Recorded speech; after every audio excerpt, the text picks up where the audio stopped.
झालं चालू?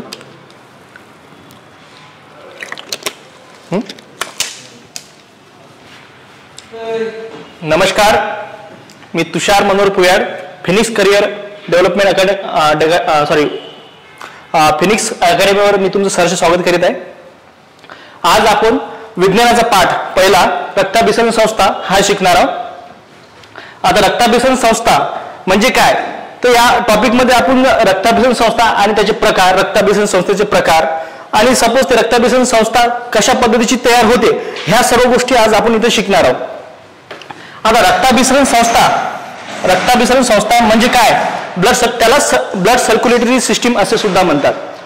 याच्यामध्ये सर्व प्राणी व वनस्पतीमध्ये अन्न, वायू व विसर्जित पदार्थ यांची देवाणघेवाण घडून आणण्यासाठी विशिष्ट संस्था असतात. विशेषतः प्राण्यामध्ये ही संस्था जास्त विकसित असते. जनरली आपल्या शरीरामध्ये एक विशिष्ट संस्था असते की जे आपल्या ब्लड सर्क्युलेशनचं कार्य करते. तर त्यामध्ये तीच संस्था म्हणजेच आपली रक्ताभिसरण संस्था आहे. विशेषतः प्राण्यामध्ये, विशेष करून सर्वात जास्त म्हणजे सजीव प्राण्यामध्ये ही जास्त विकसित झालेली असते. ही सजीव प्राण्यामध्ये सुद्धा दोन प्रकार पडतात की एक प्राणी आणि वनस्पती. वनस्पतीमध्ये याच्यामध्ये जी संस्था असते ती कमी विकसित असते आणि जनरली आपल्या प्राण्यामध्ये म्हणजे प्राणीमध्ये ही संस्था जी आहे रक्ताभिसरण संस्था ही जास्त प्रमाणात विकसित झालेली असते. आता याच्यानंतरचा जर आपण बघितला तर रक्ताभिसरण संस्थेचे प्रकार बघू आपण. आता रक्ताभिसरण संस्थेचे कोणते प्रकार असू शकतात, याच्यामध्ये दोन प्रकार असू शकतात. एक खुली रक्ताभिसरण संस्था आणि एक बंद रक्ताभिसरण संस्था. आता रक्ताभिसरण संस्थेचा शोध सर्वप्रथम विल्यम हार्वे यांनी लावला. यावरती मागील आयोगाने एमपीएससी मध्ये आणि एमपीएससी कंबाईन, एमपीएससी मेन्स याच्यामध्ये सुद्धा यावरती 2-3दा प्रश्न आलेला आहे. आयोगाचा हा खूपच आवडता प्रश्न आहे. रक्ताभिसरणाचा शोध सर्वप्रथम विल्यम हार्वे यांनी लावला म्हणून त्यांना सर्क्युलेटर म्हणून ओळखले जाते.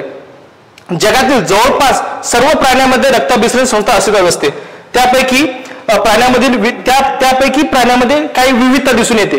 तर विविधता दोनच प्रकारची दिसून येते. तर कोणकोणती, एक खुली रक्ताभिसरण संस्था आणि दुसरी बंद रक्ताभिसरण संस्था. आता खुली आणि बंद याच्यामधला जो आपण डिफरन्स आहे तो आपण पुढच्या स्लाइड मध्ये बघू. खुली रक्ताभिसरण संस्था. आता खुली म्हणजे नेमकं काय, खुली म्हणजे की या पॉइंटवरून आपल्याला लक्षात येईल की खुली म्हणजे नेमकं काय. तर यांच्यात विशिष्ट अशा रक्तवाहिन्या नसतात ज्या शुद्ध व अशुद्ध रक्ताचे वहन करतात. खुली म्हणजे जनरली खुलीच पूर्ण, याच्यामध्ये विशिष्ट रक्तवाहिन्या नसतातच की या जे आपलं ब्लड आहे डिऑक्सिजनेटेड ब्लड आणि ऑक्सिजनेटेड ब्लड ह्या एकत्र करून किंवा आपल्या हृदयापर्यंत पोहोचत ही रक्त याच्यामध्ये हे नसतातच, व्हेन्सच नसतं किंवा आर्टरी नसतात. की नेक्स्ट आहे याच्यामधलाच पॉइंट की यांच्या शुद्ध व अशुद्ध रक्त शरीरात मिसळते. बरोबर आहे, ऑब्विसली, कारण याच्यामध्ये व्हेन्स नसल्यामुळे काय होते की याच्यातले शुद्ध आणि अशुद्ध रक्त हे आपल्या शरीरातील संपूर्ण ठिकाणी मिक्स झालेले असते. याच्यामध्ये शुद्ध आणि अशुद्ध रक्त असं डिफाईन केलं जात नाही. तिसरा महत्वाचा पॉईंट याच्यामध्ये कोणकोणते संघ येतात, तर संघ मोलुस्का येतो व संघ आंधळ, गोगलगाय आणि विंचू हे याच्यामध्ये विदर्भ येते. की याच्यामध्ये काय की खुली रक्ताभिसरण संस्था दिसून येते. तशी आपण दुसरा प्रकार बघू. रक्ताभिसरण संस्थेचा दुसरा प्रकार कोणता आहे तर बंद रक्ताभिसरण संस्था. तर विशिष्ट रक्तवाहिन्या म्हणजेच ब्लड वेसल्स असतात की ज्या शुद्ध आणि अशुद्ध रक्ताचे वहन करतात. आता जे आपली बंद रक्ताभिसरण संस्था याच्यामध्ये विशिष्ट रक्तवाहिन्या असतात की याच्यामध्ये काय असते, शुद्ध रक्त आणि अशुद्ध रक्त यांना डिफाईन केले जाते. शुद्ध रक्त जे आपल्या हृदयाकडून जाते शरीराकडे आणि अशुद्ध रक्त जे आपल्या समजा जे निकामी झालं किंवा जे आपण डिऑक्सिजनेटेड आहे ते रक्त आपल्या जे समजा आपल्या पेशी आपल्या अवयवाकडून जे आपल्या हृदयाकडे परत येतं त्याला अशुद्ध रक्त म्हणतात. ते अशुद्ध रक्त हे याच्यासाठी विशिष्ट अशा व्हेन्स किंवा धमन्या आपल्या शरीरामध्ये असतात. त्यांना आपण ते बंद रक्ताभिसरण संस्थामध्ये येतात. शुद्ध व अशुद्ध रक्त हे शरीरात एकत्र मिसळत नाही, बरोबर आहे. कारण दोन रक्तवाहिन्या असल्यामुळे आपल्या काय होते, शुद्ध रक्तासाठी वेगळी आहे आणि अशुद्ध रक्तासाठी वेगळी आहे. ते आपण समोर बघणारच आहे.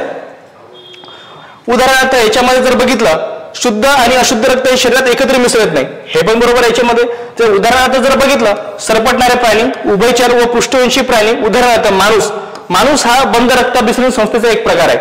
ठीक आहे. मासे, बेडूक, पक्षी इत्यादी सुद्धा या बंद रक्ताभिसरण संस्थेमध्ये एक येतात, म्हणजे त्यांचीच एक उदाहरणे आहे.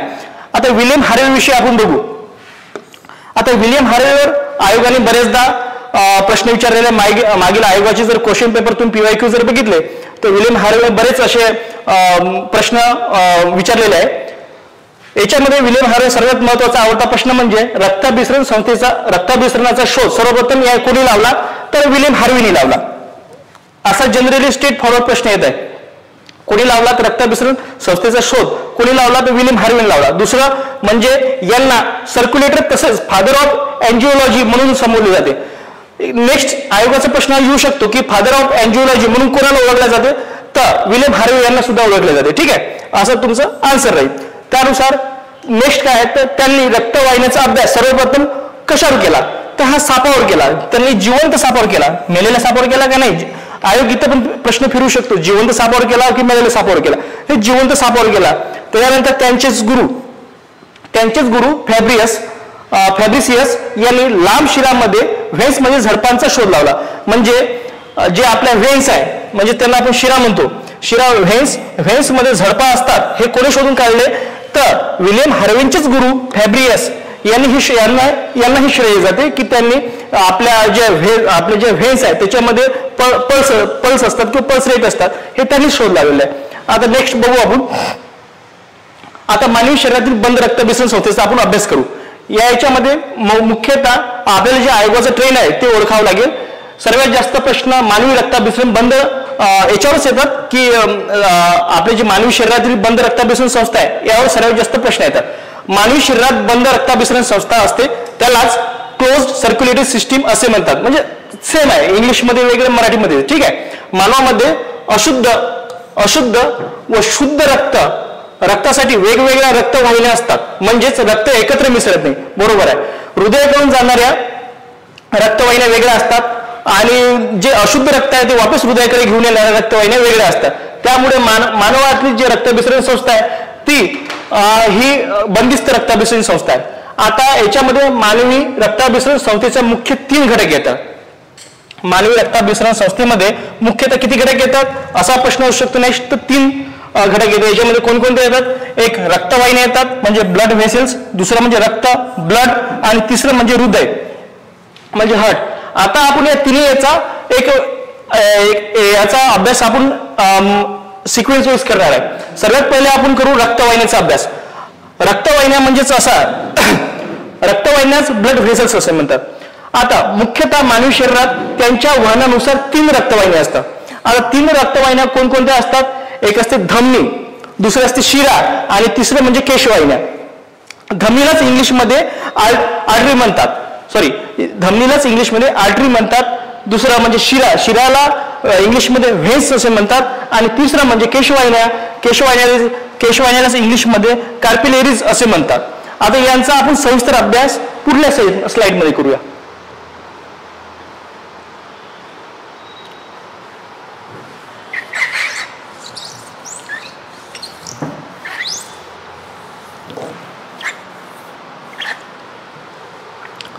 आता सर्वात पहिले आपण आता याच्यातल्या प्रकारापैकी पहिला प्रकार बघू, ती म्हणजे धमनी किंवा रोहिणी. धमनी किंवा रोहिणी यालाच इंग्लिशमध्ये आर्टरी म्हणतात. ठीक आहे. आता मागील प्रश्न पत्रिका जर बघितली असेल, PYQ जर बघितले तर धमनी न म्हणता त्यांनी रोहिणी हा शब्द वापरला होता. इथे आयोग आपल्याला फसू शकतो, तर तुम्ही रोहिणी हा शब्द लक्षात ठेवा. ठीक आहे. आता आपण याच्यामध्ये बघू, ज्या रक्तवाहिन्या हृदयापासून दूर शरीराकडे जातात त्यांना धमन्या म्हणतात, बरोबर आहे. धमन्या कोणाला म्हणायचं की ज्या रक्तवाहिन्या आपल्या हृदयापासून दूर शरीराकडे जातात आणि त्याच्यामध्ये ऑक्सिजनयुक्त म्हणजे ऑक्सिजनेटेड रक्ताचा पुरवठा करतात, त्या कशासाठी असतात तर ऑक्सिजन पुरवठा करण्यासाठी असतात. कोणता तर ऑक्सिजनेटेड, ठीक आहे, डिऑक्सिजनेटेड नाही, ठीक आहे. ऑक्सिजनेटेड रक्ताचा पुरवठा कोण करतात? धमनी. कुठून? ज्या रक्तवाहिन्या हृदयापासून तर दूर शरीराकडे जातात त्यांना धमनी म्हणतात. आणि त्या धमनी कशासाठी असतात तर ऑक्सिजनयुक्त रक्ताचा पुरवठा करण्यासाठी, ठीक आहे. हे महत्वाचं इथे लक्षात पॉईंट ठेवायचं, ठीक आहे.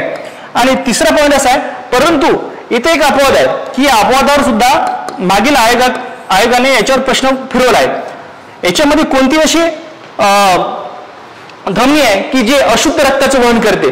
तर याच्यामध्ये अशुद्ध रक्ताचं वहन करणारी एकच धमनी आहे, ती म्हणजे फुफ्फुस धमनी. त्याला पल्मनरी आर्टरी असे म्हणतात, ठीक आहे. पल्मनरी आर्टरी यालाच अशुद्ध रक्ता पल्मनरी आर्टरी म्हणजेच फुफ्फुस धमनी ही अशुद्ध, फक्त एकच अशी धमनी आहे की जी अशुद्ध रक्ताचे वहन करते. आता धमनीचे प्रमुख वैशिष्ट्य काय आहे ते आपण आता बघणार आहे. धमनीचे प्रमुख वैशिष्ट्य म्हणजे याच्यामध्ये काय काय येतात की सपोज धमन्या शिरापेक्षा खोलवर पसरलेल्या असतात, डीपली सिच्युएटेड इन बॉडी. आता धमन्या काय असतात की जे आपल्या जे व्हेन्स असतात, व्हेन्स आपल्याला जो आपल्या हातावर दिसते ते आपल्या व्हेन्स आहे. आणि म्हणजे त्याला धमनीला आपण आर्टरी म्हणू, व्हेन्स म्हणजेच आपल्या शिरा. जे आपली धमनी आहे, धमनी म्हणजे आर्टरी, हे आपल्या शरीराच्या खोलवर पसरलेले असते. जे वरतून दिसतात आपल्याला त्या कोणत्या आहे? त्या व्हेन्स आहेत. त्या व्हेन्स आपल्याला बघायची नाही. आता आपण बघत काय आहे तर धमनी म्हणजेच आर्टरी.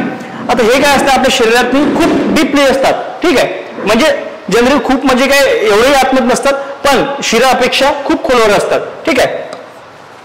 धमन्यांना झडपा नसतात, हे तर महत्वाचं पॉईंट आहे. इथं नसतात तर व्यवस्थित फोकस करा, म्हणजे होते काय की इथं असतात हा आयोग प्रश्न फिरवू शकतो, ठीक आहे. आता तिसरा पॉईंट असा, साधारणतः रक्तदाब हा धमन्यामध्ये जास्त असतो. आता रक्तदाब हा का बरं जास्त असतो तर हे पण आपण बघणार आहे का समोर बघू. पण सध्या किती असतो तर हा 100 mg असतो की हा कशामध्ये असतो? धमनीमध्ये असतो. चौथा पॉईंट बघू, धमन्याच्या भित्तिका ह्या स्थितिस्थापक म्हणजे इलेस्टिक व स्नायूयुक्त म्हणजे मस्क्युलर असतात. स्थितिस्थापक म्हणजे काय? ह्या इलेस्टिक म्हणजेच जसं की रबर कसा इलेस्टिकली असतो तशा पद्धतीच्या ह्या असतात, स्नायूयुक्त असतात, मस्क्युलरी असतात. बरोबर आहे. त्याच्यानंतर पाचवा पॉईंट असा की तसेच धमन्यांची भित्तिका ही साधारणतः शिरेपेक्षा जाड असते. आता धमन्याची भित्तिका शिरेपेक्षा जाड म्हणजे काय, नेमकं काय तर तुम्हाला मी समजून सांगतो.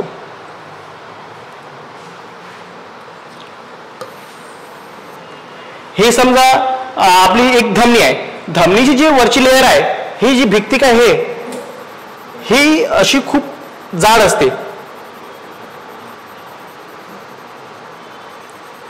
आणि त्याच्यामुळे काय होतं, याच्यामध्ये जाड असल्यामुळे याच्यामध्ये ब्लडचा जो फ्लो असतो तो याच्यामध्ये जो असतो तो लहान आकार असल्यामुळे तो जास्त प्रमाणात फ्लो होतो. फ्लो असल्यामुळे याच्यात काय असतो, हा रक्तदाब आहे ना, याच्यामध्ये रक्तदाब हा जास्त असतो. त्याच्यामुळे काय त्याच्याचमुळं हा जास्त जाड असतात म्हणजे थिकनेस असतात. हे इथे सांगण्याचं म्हणजे रक्तदाब त्याच्यामुळे कारण काय, रक्तदाब जास्त असण्याचं रक्ताचं कारण काय आहे तर जाड असणे हेच रक्तदाब जास्त असण्याचं एक कारण आहे तसं, ठीक आहे. तसंच म्हणून धमन्याची आतून पोकळी ही शिरेपेक्षा छोटी असते. बरोबर आहे, ऑब्विसली आहे की शिरा जे आहे ते एक म्हणजे कमी लेअरने बनलेली असतात, ही जी थिकनेस आहे ही जास्त आहे. त्यामुळे हिची जी पोकळी आहे आतमध्ये कशी आहे हे एकदम कमी आहे म्हणजे छोटी असते. आता नेक्स्ट स्लाइड बघू आपण, ठीक आहे. आता शिरा नेक्स्ट टॉपिक आपण याच्यातला म्हणलं, आतापर्यंत आपण धमन्या बघितलं, आता नेक्स्ट आपण शिरा बघू, ठीक आहे.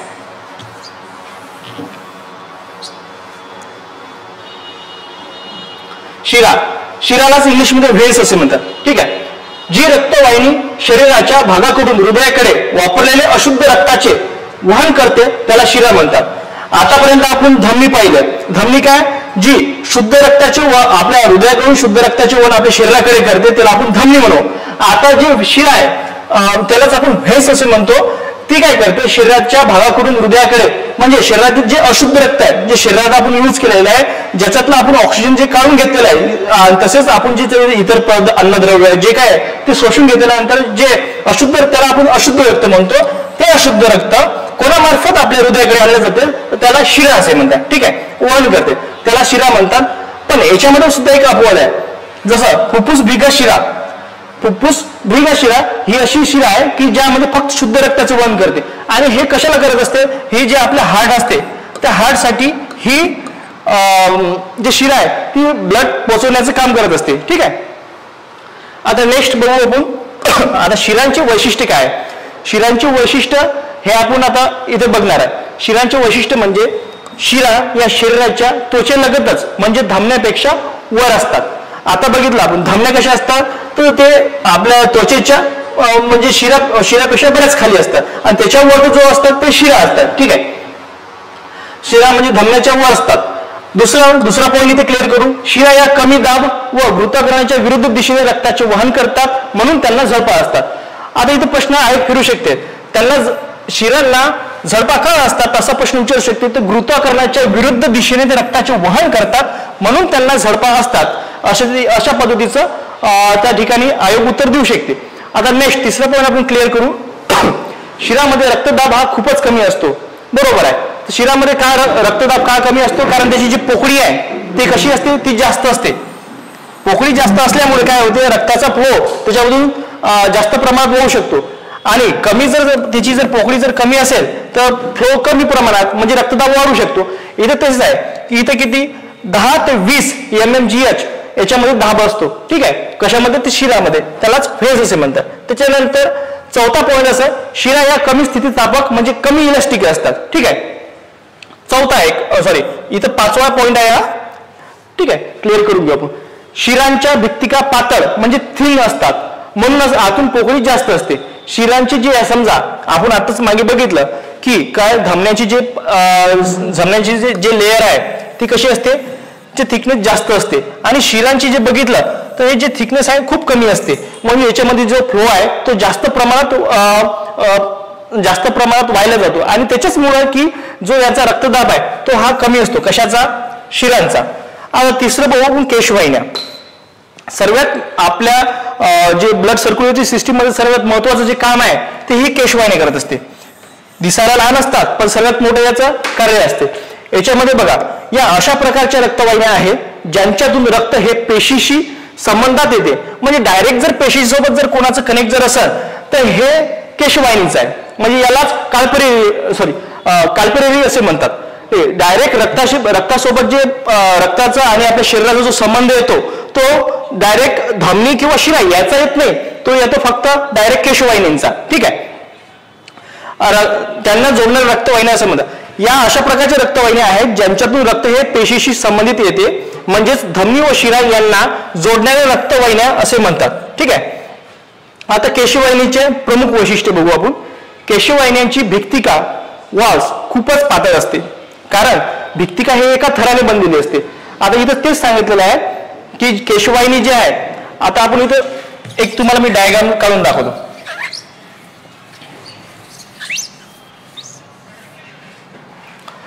सपोज हे आपलं हार्ट आहे आणि हार्ट पासून निघालेली हे एक धमनी आहे.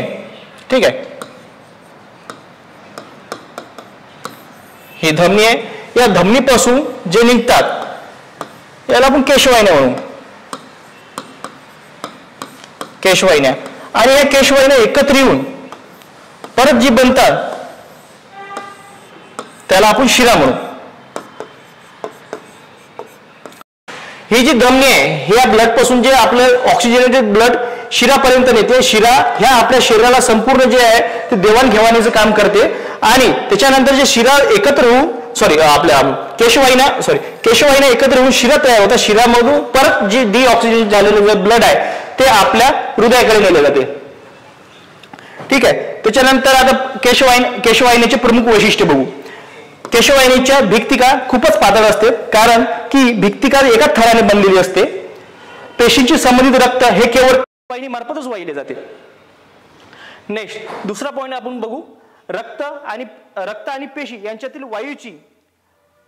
कोणाची, वायूची, अन्नाची व उत्सर्जित पदार्थाची देवाणघेवाण ही केवळ, लक्षात ठेवा आयोग याच्यावर प्रश्न फिरू शकतो की रक्तामध्ये जे समजा वायूची, अन्नाची आणि उत्सर्जित पदार्थाची देवाणघेवाण ही कोणामार्फत होऊ शकते, तर ही फक्त आणि फक्त केशवाहिनी मार्फतच होऊ शकते. ही तर लक्षात ठेवायचं. ठीक आहे. केशवाहिनी मार्फतच होते. आता नेक्स्ट स्लाइड मध्ये बघू आपण. आता इतर महत्वाचे मुद्दे पाहू आपण.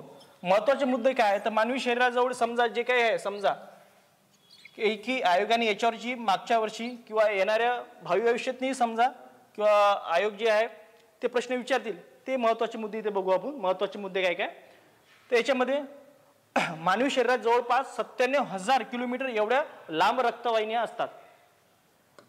यावरती आयोगाने 3दा प्रश्न विचारलेला आहे की ही सर्वात मोठा आयोगाचा आवडता प्रश्न आहे. दुसरं म्हणजे रक्तदाबानुसार रक्तवाहिन्यांचा चढता क्रम बघू आपण. आपण बघितलं की याच्यामध्ये जे रक्तवाहिन्याचा जो दाब आहे सर्वात जास्त असतो कारण या स्थितिस्थापकता जास्त असते. याच्यामध्ये असतो 100 mmGH. त्याच्यानंतर याच्यामध्ये 10 ते 20 आणि याच्यामध्ये सर्वात कमी म्हणजे हा आपण उतरता क्रम बघू शकतो. धमन्यामध्ये सर्वात जास्त, त्याच्यापेक्षा केशवाहिन्यामध्ये कमी, त्याच्यापेक्षा शिरेमध्ये कमी. हा आपल्या त्याच्यानंतर दुसरा पॉइंट क्लिअर करू. ठीक आहे. भित्तिकेच्या जाडीनुसार चढता क्रम लावू. आता भित्तिकेच्या जाडीनुसार तर बघितलं तर सर्वात जास्त आपल्या धमन्या ही जाड्या असतात. त्याच्यानंतर शिराचा क्रम लागतो म्हणजे व्हेनचा. धमन्या म्हणजे आर्टरी, शिरा म्हणजे व्हेन्स आणि केशवाहिन्यास म्हणजे कल्पलेरीज यांचा क्रम लागतो. जर क्रम लावा असे म्हटलं चढता आणि उतरता हा एक क्रम लक्षात ठेवायचा आहे तुम्हाला. ठीक आहे. नेक्स्ट चौथा पॉइंट आपण लक्षात ठेवू आपण रक्तवाहिन्यांचा अभ्यास करणे म्हणजेच अँजिओलॉजी होय. आता रक्तवाहिनीचा अभ्यास म्हणजे याला काय म्हणतील असा एक प्रश्न विचारू शकतो. तर याला अँजिओलॉजी असे म्हणतात म्हणजेच स्टडी ऑफ ब्लड व्हेसल्स. ठीक आहे असं पण त्याला इंग्लिशमध्ये म्हणता येईल. त्याच्यानंतर झडपा म्हणजेच वेव म्हणजे स्नायुयुक्त पापुद्रे ज्यामुळे रक्त वापस येत नाही, वापस मार्गाने येत नाही. ठीक आहे. वापस मार्गाने येत नाही म्हणजेच काय होते की आयोग असा प्रश्न विचारू शकते झडपा ह्या कशासाठी असतात तर की जे आपले रक्त आहे ते वापस न येऊ देण्यासाठी असतात. ठीक आहे. अशा पद्धतीचा प्रश्न येऊ शकतो. आता रक्त बघू आपण. मानवी रक्तात मुख्यतः 2 घटकांनी बनलेले असते. कोणकोणते? एक रक्तद्रव्य आणि दुसरं असते की रक्तपेशी. रक्तद्रव्यालाच प्लाझ्मा असे म्हणतात आणि रक्तपेशीला ब्लड सेल्स असे म्हणतात. आता आपण यापैकी रक्तद्रव्य याचा म्हणजे प्लाझ्माचा अभ्यास करणार आहे की प्लाझ्मामध्ये काय काय असते म्हणजे कशा प्रकारचा असतो, त्याचा उपयोग काय आणि त्याचे वैशिष्ट्य काय हे आपण याचा अभ्यास करणार आहे आता. ठीक आहे. आता रक्तद्रव्य म्हणजे आता रक्तातलाच घटक कोणता? 2 रक्तापैकी एक रक्तद्रव्य आहे आणि दुसरा आहे रक्तपेशी. आता याच्यापैकी रक्तद्रव्य म्हणजेच प्लाझ्मा याचा अभ्यास करू आपण. रक्तातील रंग नसलेला किंवा फिकट पिवळसर अल्कली माध्यम म्हणजे अल्कली किंवा बेसिक मीडियम असलेला द्रव्य म्हणजेच रक्तद्रव्य होय. रक्तद्रव्याला काय? आता तुम्ही रक्तद्रव्य म्हणजेच काय प्लाझ्मा याची प्रमुख वैशिष्ट्ये बघू आपण. जो फिकट पिवळसर अल्कली पदार्थ असतो त्यालाच रक्तद्रव्य असे म्हणतात. आता प्रमुख वैशिष्ट्य कोणकोणती आहे? याच्यामधला एकूण रक्ताचा 55% भाग म्हणजे रक्तद्रव्य होय.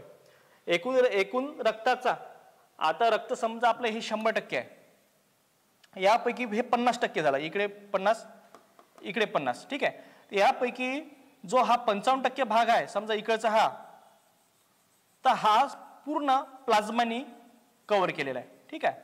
आता हे 45% उरलेलं आहे. ठीक आहे. याचं नंतर बघू आपण. प्लाझ्मानी कव्हर केलेला आहे आणि या प्लाझ्मापैकी 90% भाग हे फक्त पाणी असते. ठीक आहे. या प्लाझ्मापैकी 90% भाग हे पाणी असते. तसेच उरलेले 7% हे प्रथिने असतात. 7% प्रथिने आणि 3% हे असेंद्रिय घटक असतात. आता याच्यामध्ये आपण त्याला असेंद्रिय घटकाला नॉन ऑर्गेनेटिक सबस्टन्स म्हणतात. आता रक्तद्रव्याचे मुख्य 4 प्रकार पडतात. आता रक्तद्रव्याचे मुख्य 4 प्रकार आपण समोरच्या स्लाइडवर बघू. ठीक आहे.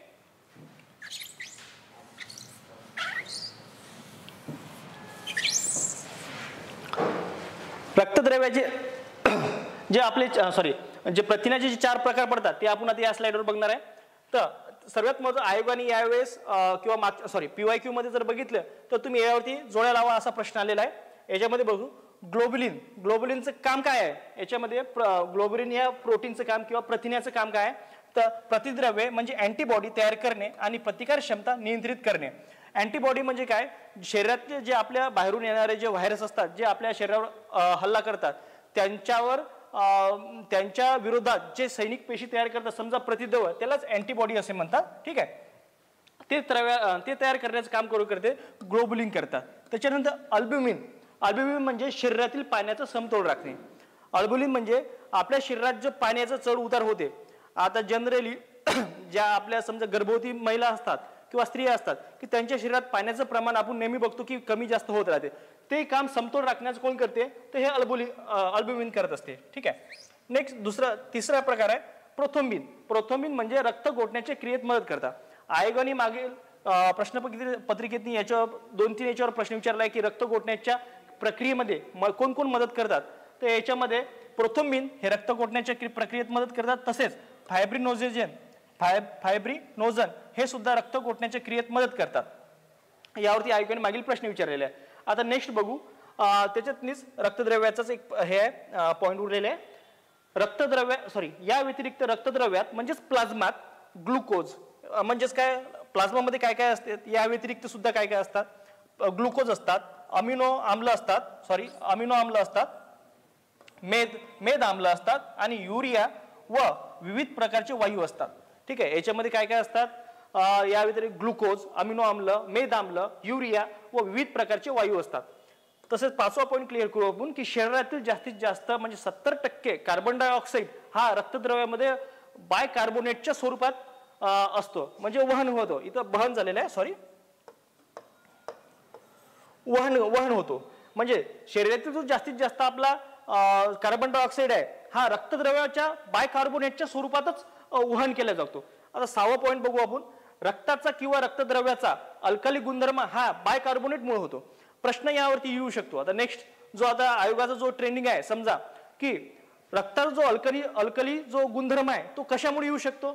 तर रक्ताचा जो अल्कली गुणधर्म आहे बायकार्बोनेटमुळे येऊ शकतो. बायकार्बोनेट का बरं येऊ शकतो? तर शरीरातील जास्तीत जास्त कार्बन डायऑक्साईड हा रक्तद्रव्यामध्ये बायकार्बोनेटच्या स्वरूपातच वहन होतो, त्याच्यामुळे त्याचा अल्कली गुणधर्म हा त्याला येतो. आता नेक्स्ट बघू आपण. आता रक्तपेशी,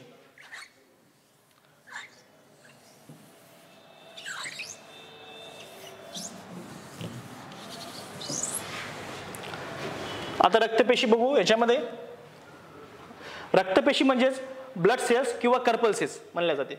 आता याच्यामध्ये रक्तपेशीमध्ये 3 प्रकार पडतात, एक आरबीसी, डब्ल्यूबीसी आणि प्लेटलेट्स. आता आरबीसीला काय म्हणले जाते? रेड ब्लड सेल्स किंवा रेड ब्लड कर्पल सेल्स असे सुद्धा म्हणले जाते. त्यालाच आरबीसीलाच लाल रक्तपेशी किंवा लोहित रक्तपेशी.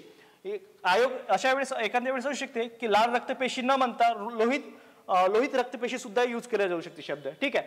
आता दुसऱ्या याच्यामध्येच रक्तपेशीमध्ये कोणता प्रकार पडतो? तो डब्ल्यूबीसी म्हणजेच व्हाईट ब्लड सेल्स किंवा कर्पल सेल्स. यालाच पांढऱ्या रक्तपेशी सुद्धा म्हणतात.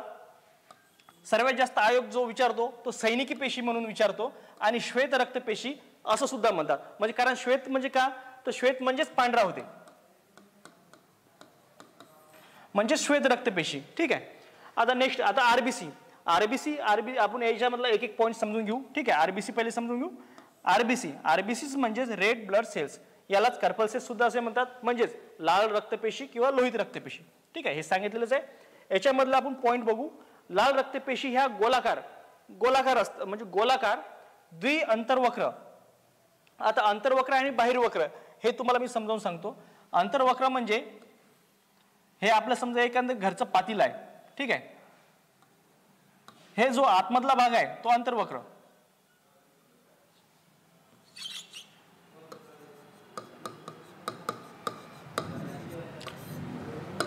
हे जो आतमधला भाग आहे तो अंतर्वक्र आणि हा जो बाहेरचा भाग आहे तो बहिर्वक्र.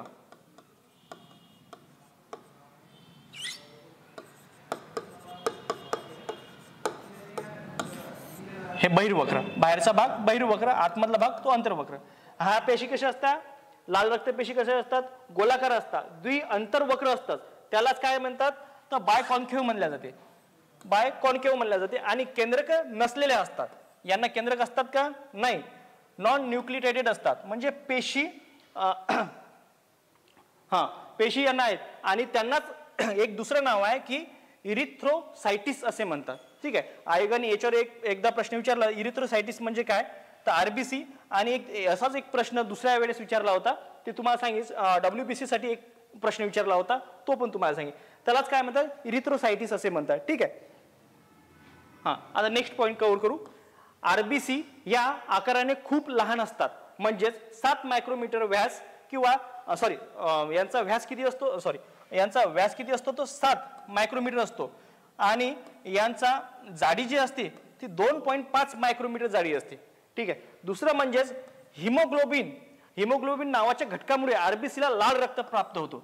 आता लाल रक्त कशामुळे प्राप्त होतो, आयोगाने मागच्या वेळेस असा प्रश्न विचारला होता की आरबीसीला रक्ताला लाल रंग कशामुळे प्राप्त होतो, तर हिमोग्लोबिन या नावाच्या घटकामुळे आरबीसीला लाल रंग प्राप्त होतो. ठीक आहे. आणि त्याच्यामुळेच रक्त लाल दिसते. सामान्यतः आरबीसी स्त्री मध्ये प्रमाण कमी असते.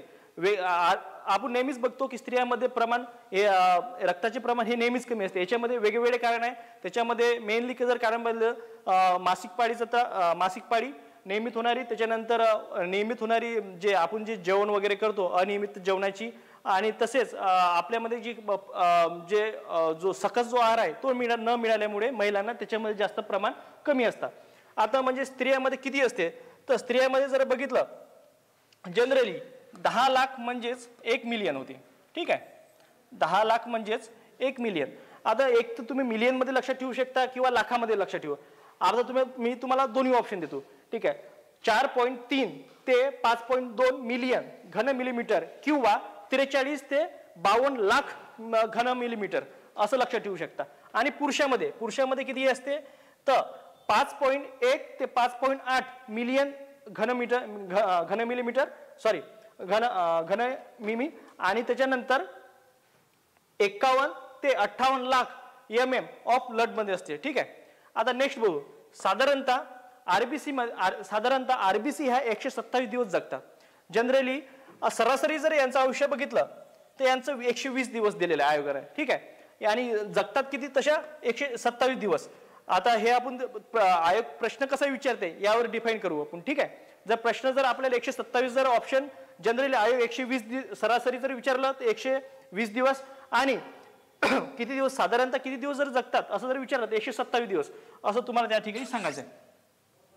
आणि नंतर ते प्लीहामध्ये जाऊन मरतात. तर कुठे मरतात, तर प्लीहामध्ये जाऊन मरतात. त्यांचा म्हणजे मरण्याचं एक ठिकाण असते डिफाईन केलेलं. ते आरबीसी कुठे जाऊन मरतात, तर प्लीहामध्ये जाऊन मरतात. ठीक आहे. नेक्स्ट, आता ज्या वेळेस स्त्रियांना गर्भधारणा होते त्यावेळेस गर्भामध्ये काय होते की आरबीसी ह्या यकृतात म्हणजेच लिव्हरमध्ये किंवा प्लीहामध्ये तयार होतात. आता इथे जे असते समजा इथं तर प्लीहामध्ये जाऊन मरतात, पण गर्भधारणेमध्ये काय गर्भधारणेच्या वेळेस काय होते की किंवा आपल्या गर्भामध्ये काय होते की आरबीसी या यकृतात किंवा प्लीहामध्ये सुद्धा बनू शकतात. त्याच्यानंतर प्रौढ माणसात किंवा ऍडल्ट एजमध्ये ज्या समजा एजमध्ये आपण आहे की त्या एजमध्ये किंवा आरबीसी ह्या कुठे तयार होतात, तर बोन मॅरोमध्ये, त्यालाच अस्थिमज्जा असते म्हणतात. ठीक आहे. अस्थिमज्जा ते सुद्धा ह्या तयार होतात. आता याचाच आपण नेक्स्ट साइड अभ्यास करू. आता अस्थिमज्जा म्हणजे काय,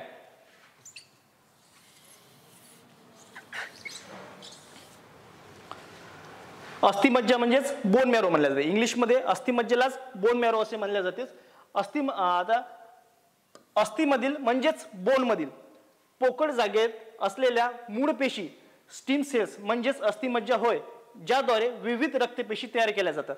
आता सपोज की सर्वांनीच बघितलं असेल आपल्या शरीरातलं प्रत्येकच हाड पोकळ असते, आणि त्या पोकळ हाडामध्ये एक असा पांढरा प्रकारचा एक जेली टाईप द्रव्य असतो.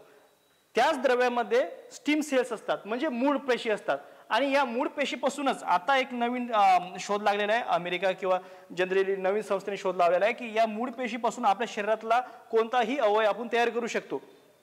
ज्यांना हातपाय नसतात किंवा ज्यांचे ऍक्सिडेंटली हातपाय गमावं लागतात त्यांना आपण ते आता परत मिळू शकतो. पण हे आता आपल्यामध्ये येण्यासाठी बराच वेळ लागेल.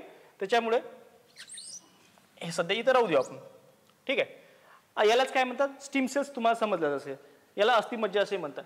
त्याच्यानंतर आता हिमोग्लोबिन विषयी आपण माहिती घेऊ. हिमोग्लोबिन आपल्या शरीरातला सर्वात महत्त्वाचा घटक आहे आणि ते आपल्या ऐकण्यातला पण सुद्धा घटक आहे.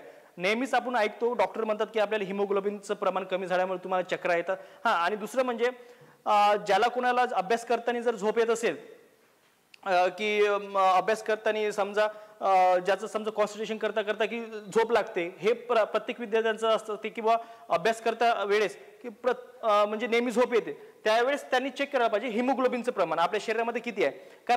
कारण जर तुमच्या शरीरामध्ये जर हिमोग्लोबिनचं जर प्रमाण जर कमी असेल तर तुम्हाला ते म्हणजे जे आपली इंटेन्सिटी टिकवण्यासाठी जी पॉवर लागते ते तुम्हाला मिळत नाही. त्याच्यामुळे तुम्ही हिमोग्लोबिनचं प्रमाण चेक करू शकता आणि हिमोग्लोबिन वाढून म्हणजे त्या पद्धतीने तुम्ही हे पण करू शकता. ठीक आहे, नेक्स्ट पॉईंट कव्हर करू. आरबीसी मधील महत्वाचा घटक आहे कोण, तर हिमोग्लोबिन. आरबीसी मध्ये सर्वात महत्वाचा घटक म्हणलं तर कोणाचा, तर हिमोग्लोबिनचा. दुसरा म्हणजे एका आरबीसी मध्ये लाखो हिमोग्लोबिन असतात. हिमोग्लोबिन कसे असतात, एका आरबीसी मध्ये सुद्धा लाखो हिमोग्लोबिन असतात. ठीक आहे, आणि हिमोग्लोबिन मध्ये हिम म्हणजेच काय, हिम म्हणजेच लोहालाच आपण आयरन म्हणतो. ठीक आहे, तसं ग्लोबिन म्हणजेच प्रथिने, ग्लोबिन म्हणजेच प्रथिने, तर याचं मिळून तयार काय होते, हिमोग्लोबिन तयार होते. आता हिमोग्लोबिन काम काय करते, ऑक्सिजनचे वहन हिमोग्लोबिनद्वारे केले जाते. ठीक आहे, ऑक्सिजनचे वहन हे हिमोग्लोबिनद्वारे केले जाते.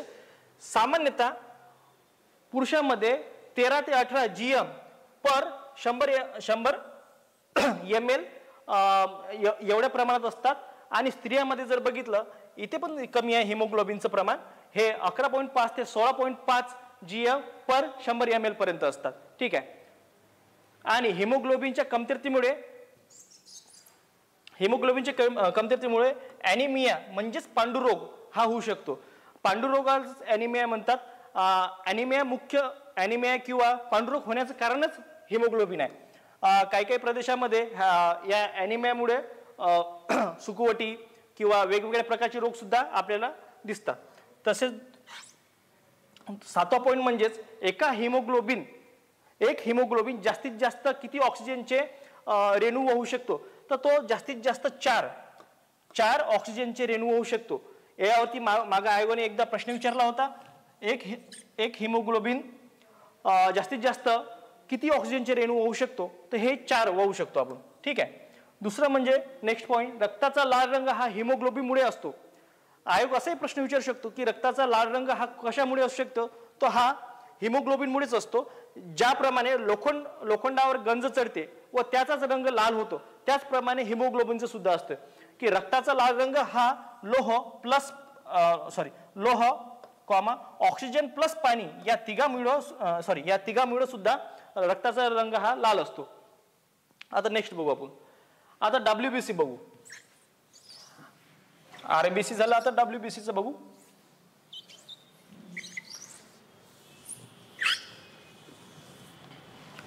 WBC व्हाईट ब्लड सेल्स किंवा कर्पल सेल्स असे म्हणतात. याला श्वेत रक्तकणिका किंवा पांढऱ्या रक्तपेशी किंवा सैनिकी पेशी असे सुद्धा म्हणतात. याच्यावरती सुद्धा आयोगाने प्रश्न विचारलेला आहे. याला ल्युकोसाइटर असे म्हणतात. ठीक आहे, WBCला ल्युकोसाइटर असे म्हणतात. आकाराने या मोठ्या असतात. कशा असतात, आकाराने मोठ्या असतात, अमिबा सदृश असतात. अमिबा म्हणजे असा प्राणी की ज्याला जिथून कापला तिथून तो नवीन जीव तयार होतो, तसंच ह्या सुद्धा असतात, अमिबा सदृश असतात, केंद्रके असलेले असतात. जे आपण बघितलं रेड ब्लड सेल्स ह्या केंद्रके नसलेल्या असतात, पण इथे केंद्रके असतात. ठीक आहे, हा लक्षात, हा महत्वाचा मुद्दा ठेवा, इथे केंद्रके असतात आणि ह्या रंगहीन पेशी असतात. ठीक आहे, ह्या पेशी कशा असतात, रंगहीन असतात. महत्वाचं काय, आकाराने मोठ्या असतात, अमिबा सदृश असतात, केंद्रके असलेल्या असतात आणि रंगहीन पेशी असतात. दुसरं म्हणजेच या आकाराने आरबीसी पेक्षा मोठ्या असतात. म्हणजेच याचा जो व्यास आहे किती, तो 8 ते 15 मायक्रोमीटर पर्यंत असतो. तो जो आपण बघितला आरबीसीचा, तो कितीपर्यंत असतो, 7 मायक्रोमीटर पर्यंत असतो. यांचा 8 ते 15 पर्यंत असतो. ठीक आहे, इथे पण लक्षात ठेवजा. आणि तिसरा म्हणजे पॉईंट, साधारणतः रक्तात 5000 ते 11000 प्रति घनी मिलीमीटर WBC असतात. WBCलाच ल्युकोसाइट्स इथे एस पाहिजे होता. ठीक आहे, ल्युकोसाइट्स असे म्हणतात. साधारणतः WBC हे 3 ते 4 दिवसच जगतात, कारण त्यांच्या मागे कामच तेवढं असतं, त्याच्यामुळे तेवढेच कमी जगतात ते.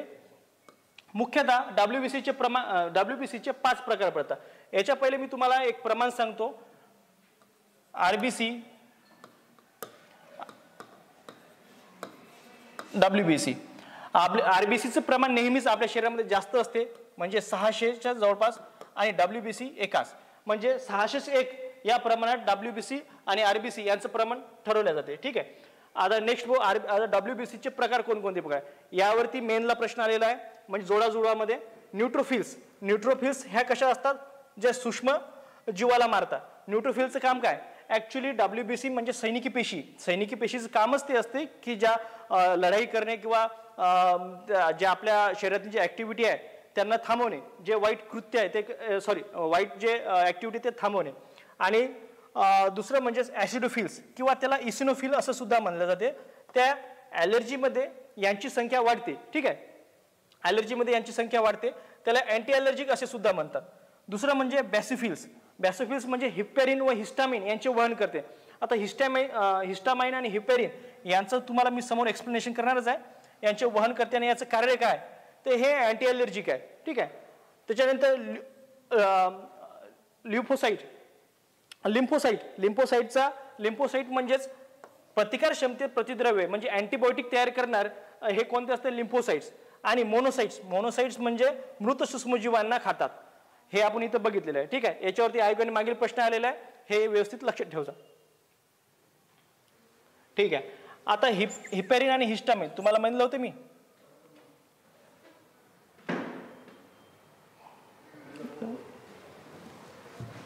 कुठे झालं,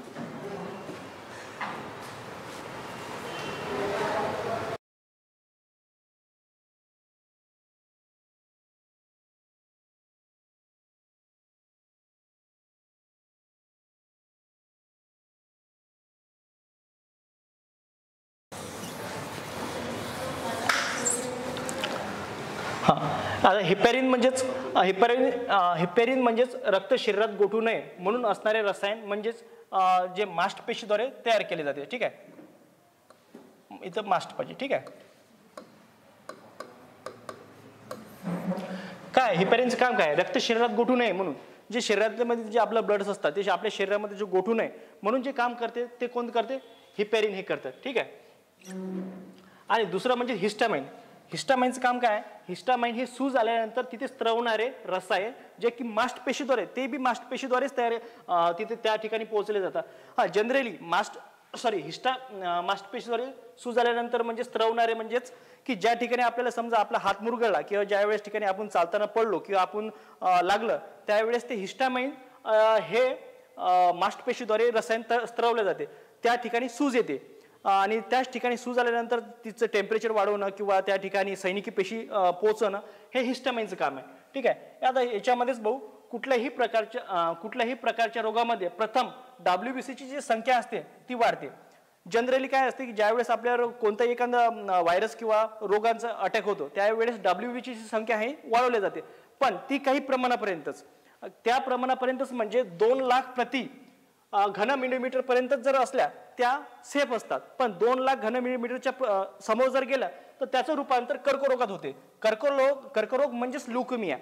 याच्यावरती आयोगाने मागच्या POQ मध्ये प्रश्न विचारलेला आहे की कर्करोग म्हणजेच कोणता रोग, तर त्यालाच ल्युकेमिया असे म्हणतात. आता हा इंग्लिश आणि मराठी वर्ड आहे, तरी याच्यावरती आयोगाने प्रश्न विचारला होता, घुमून फिर प्रश्न विचारला होता.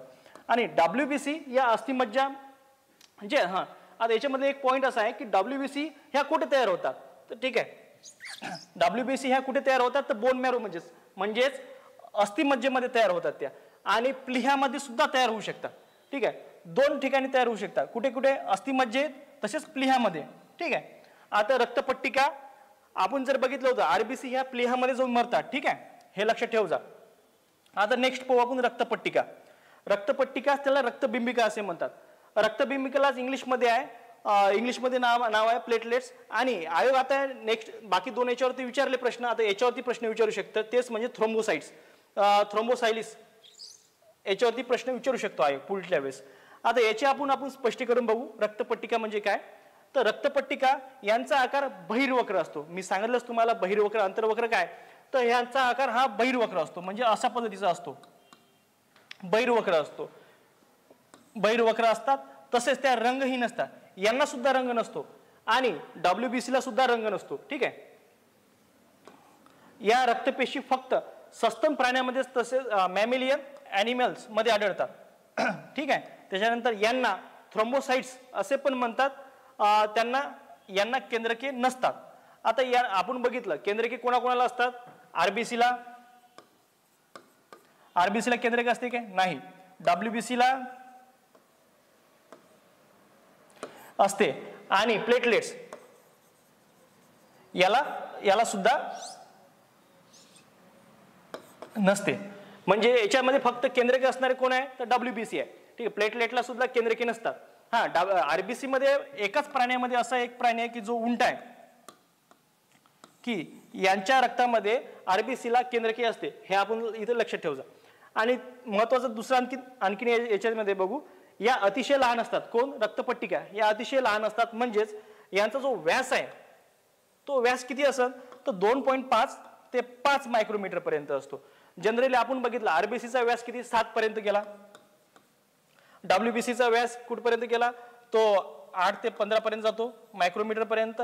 आणि प्लेटलेटचा जर व्यास बघितला 2.5 ते 5 मायक्रोमीटर याच्यापर्यंत असतो. आणि ह्या तबकडीच्या आकारासारखे असतात. जी आपली तबकडी नसते घरची, तर तबकडीच्या आकारासारखे असतात. नेक्स्ट पॉईंट करू आपण, रक्तपट्टिका ह्या 5 ते 10 दिवस जगू शकतात. आता किती दिवस यांचा कार्यकाळ आपण बघितलं. आरबीसी किती दिवस जगतात, आरबीसीचा जनरली 127 दिवस जगतात आणि सरासरी जर बघितलं तर 120 दिवस. ठीक आहे. आणि WBC ह्या किती दिवस जगतात, WBC ह्या जगतात 3 ते 4 दिवस आणि रक्तपट्टिका ह्या किती दिवस जगतात, 5 ते 10 दिवस. ह्या लक्षात ठेवायचं. याच्यावर आयोग प्रश्न घुमू शकतो तुम्हाला. ठीक आहे. दिवस जगू शकतात. या अस्थिमज्जामध्येच तयार होतात. तर ह्या कुठे तयार होतात, तर ह्या सुद्धा अस्थिमज्जेमध्येच तयार होतात. अस्थिमज्जे म्हणजेच बोन मॅरो. ठीक आहे. या ठिकाणी हे लक्षात ठेवतात. आता नेक्स्ट आपण हे करू, रक्त गोठण्याच्या म्हणजेच कोग्युलेशन्स प्रक्रियेत मदत करतात. कोण मदत करते, रक्तपट्टिका. सर्वात जास्त रक्त गोठण्याच्या ज्यावेळेस आपल्याला समजा जखम होते किंवा एका आपल्या हाताचं किंवा आपलं ब्लड आपल्या शरीरातून बाहेर येतं, त्यावेळेस ब्लड जास्त प्रमाणात फ्लो न होऊ देणे हे काम कोणाचं असते, तर रक्तपट्टिका. म्हणजे बाहेर ब्लड आल्यानंतर त्याला तिथंच थिजवणे हे काम कोणाचं असते, हे रक्तपट्टिकेचं. सर्वात महत्वाचं काम कोण करते, रक्तपट्टिका करते. आणि हिपेरिन असं आहे काय, हे इथे लक्षात ठेवायचं. हिपेरिन असं आहे की जे आपल्या शरीरामध्ये आहे, शरीरामधलं रक्त गोठलं नाही पाहिजे म्हणून हिपेरिन हे रसायन राहते. ठीक आहे. नेक्स्ट पॉईंट कव्हर करू आपण, डेंग्यू, मलेरिया, टायफॉइड या रोगात यांचे प्रमाण कमी होते. जनरली जर पाहिलं तर डेंग्यू आणि मलेरिया मध्ये रक्तपट्टिकेचं प्रमाण सर्वात कमी असते. आपण बघितलं की डेंग्यूची साथ आली किंवा मलेरियाची साथ आली तर यामध्ये बघतो की आपण जनरली रक्तपट्टिकेचं प्रमाण किंवा म्हणजेच याला प्लेटलेट्स, सर्वात डॉक्टर सांगतात की प्लेटलेट डाऊन झाल्या, त्या ह्याच प्लेटलेट्स आहे की जे डाऊन होतात. यांना आपण म्हणजे काही उपाय घेऊन समजा डॉक्टरच्या ट्रीटमेंट घेऊन किंवा पपई किंवा जे काही फळं वगैरे खाऊन ते आपण त्यांना सुद्धा वळू शकतो. आता नेक्स्ट स्लाइड बघू आपण. ठीक आहे. बाकीचा अभ्यास पुढच्या स्लाइडमध्ये.